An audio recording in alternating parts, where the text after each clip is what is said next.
Com os dias quentes de verão, muita gente, mesmo com as medidas de isolamento social, aproveitam para se divertir em praias, parques, piscinas.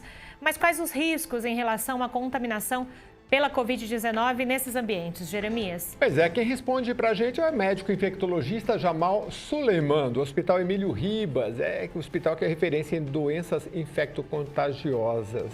Boa tarde, doutor Jamal, bem-vindo ao Jornal da Rede Alesp, tudo bem?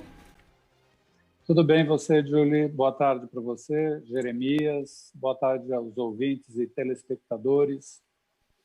Justamente, doutor, nós falamos das questões de ir à piscina, ir à praia. Quais os cuidados e precauções com relação à piscina e se realmente há contaminação dentro da piscina? Então, a transmissão desse vírus, que é chamado de SARS-CoV-2, que causa Covid-19, ela é através de gotículas de saliva e aerossóis. Além disso, a transmissão se dá por contato.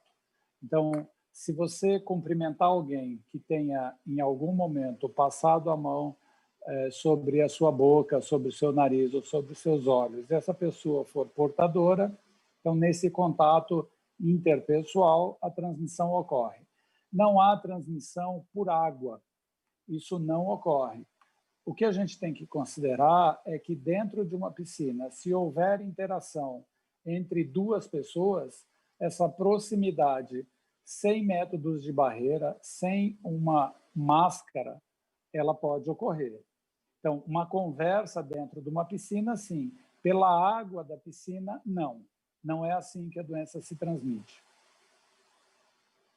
Fui ler uma vez a respeito e achei interessante que quando a gente lava a mão, o sabão, o que ele faz? Aquelas garrinhas do vírus, né, que se chama coroa, ela se perde, pelo menos é o que estava explicando na matéria.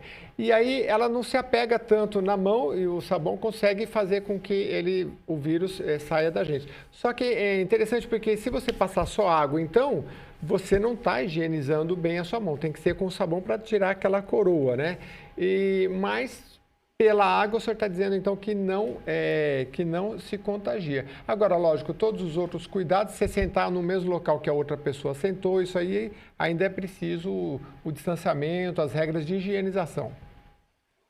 Então, vamos lá. Isso que você falou, Jeremias, em relação à higienização das mãos, a higienização pressupõe dois momentos. O primeiro é a remoção mecânica. Então, se você colocar a sua mão e esfregar, você vai tirar as sujidades, né, as coisas sujas, através da remoção mecânica. Quando você adiciona um produto, tipo um sabão, um saponáceo, o que vai acontecer? Para vários micro-organismos, você consegue destruir ou alterar a superfície externa desses micro-organismos. O que a gente precisa lembrar é que o vírus ele precisa de célula para se replicar. Se ele não estiver ligado a uma célula, porque o que acontece? Ele usa a maquinária das células humanas, esse vírus ele tem predileção por células humanas, então ele precisa invadir a célula, precisa ocupar o núcleo dessa célula e usar toda essa estrutura que tem no núcleo das células humanas para se proliferar. Quando ele está na mão, então imaginando que você espirrou e ele veio dentro de células e ele aderiu à sua mão, então a transmissão não é pela água, é porque a sua mão vai estar contaminada e você assim vai contaminar outras superfícies ou outras mucosas. Esse é o mecanismo de transmissão. Não é a água que vai levar esse vírus para contaminar outra pessoa. É a superfície da sua mão que vai contaminar. Por isso, a higienização das mãos é fundamental. Outra forma é através quando a gente fala, a gente emite partículas de líquido, que são saliva. Se você espirrar, você vai produzir aerossóis. Se você gritar, você produz partículas, e essas partículas, por exemplo, as gotas atingem uma distância de cerca de 1 metro, 1,5 metro. Por isso, o distanciamento físico acima de 1,5 metro evita que uma pessoa nessa distância seja atingida quando alguém, na comunicação natural, está fazendo por exemplo, conversando, se você se mantiver a no mínimo 1,5 metro, isso não vai te atingir. Gotas que saem da sua boca. No entanto, se você espirrar, isso vai atingir uma distância maior, porque aerossol são partículas menores, né, de líquido que vão atingir distâncias maiores e que vão ser carreadas, vão ser transportadas por correntes de ar. Então, o vento pode levar essa partícula a uma distância maior. Por isso é fundamental o método de barreira, aqui no caso, máscaras. Máscaras que cubram nariz e boca. Então, máscara que cobre só a boca não funciona. Máscara que cobre só o nariz também não funciona. Porque se você não usa óculos, você ainda tem uma outra superfície capaz de ser atingida por essas partículas que são seus olhos. Então, as portas de entrada são olhos, nariz e boca. É interessante o que o senhor falou, que o vírus precisa do contato com a célula. Em que momento que ele vai ter esse contato? Porque, por exemplo, a gente sabe que ele gosta de se alojar aqui no nosso nariz, né? Então, vamos supor que eu tenho o vírus alojado aqui no nariz, mas eu fiz uma higienização. Eu posso não, ele pode não entrar em contato com a minha célula e eu não ser contaminado? Se você tiver entrado em contato, por exemplo, com uma superfície contaminada e colocar sua mão no seu nariz, nos seus olhos ou na sua boca, você já está vulnerável à infecção. O que vai determinar se você vai se infectar ou não? Todo vírus precisa de ter nas superfícies celulares o que nós chamamos de receptores. O que são receptores? Imagine você uma fechadura. Vamos imaginar uma fechadura tetra. Então, quando você coloca essa fechadura tetra, você vai dar a primeira volta, ela só vai dar a primeira volta se ela conseguir se encaixar em todas aquelas ranhuras que uma fechadura tem. Senão, ela não vai girar. Então, você dá a primeira girada e dá a segunda girada. Fechadura tetra, de maneira geral, é assim que funciona. Então, o vírus é a mesma coisa. Se ele não tiver um receptor na célula específica, neste caso, são receptores chamados AC2, que a gente tem tanto na mucosa do nariz, olhos e boca, quanto na mucosa do trato respiratório, aqui é pulmão, trato gastrointestinal, células de rim. Então, são específicas para esse vírus? Sim, são específicas para esse vírus. Então, esses receptores vão estar ali disponíveis para o vírus. O vírus encontra os receptores, vai abrir essa fechadura. Quando ele abre a fechadura, ele entra dentro da célula e aí ele vai usar todo o nosso genoma, né? Tudo que a gente tem de DNA, ele é um RNA, enfim, mas ele sofre um processo de reversão, usa isso para depois ir infectando sucessivamente outras células. Então, a porta de entrada primeiro, os humanos, a gente chama essa infecção de zoonose. Zoonose é um vírus que vem de animais que não humanos e que rompe a barreira da espécie. São várias zoonoses que a gente tem. HIV/AIDS é uma zoonose.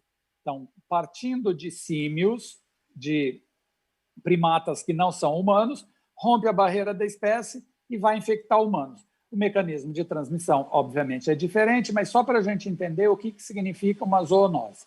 Então, SARS-CoV-2 ou os coronavírus, eles são vírus que habitam outros animais que não os humanos e que, em algum momento, por algum mecanismo que a gente ainda não conhece, rompe a barreira da espécie e começa a infectar humanos que também têm os receptores que são para eles, e aí ele abre a fechadura e vai causar a doença. Nesse caso, é uma doença que é grave num contingente específico, por enquanto, da população, porque a variedade que dá início a esse processo tem essa especificidade ou promove uma doença de maior gravidade num segmento específico da população.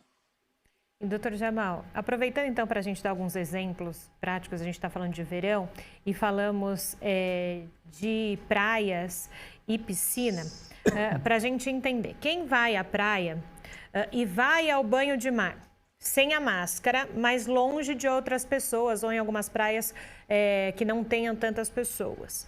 O quanto a pessoa está ali vulnerável a se infectar ou não, até nessa volta para aqueles locais, para os quiosques, né, onde ficam. É mais viável usar a máscara quando voltar para esses locais? E nas piscinas de prédios, em alguns prédios já liberaram as piscinas. Quais os cuidados nesse caso?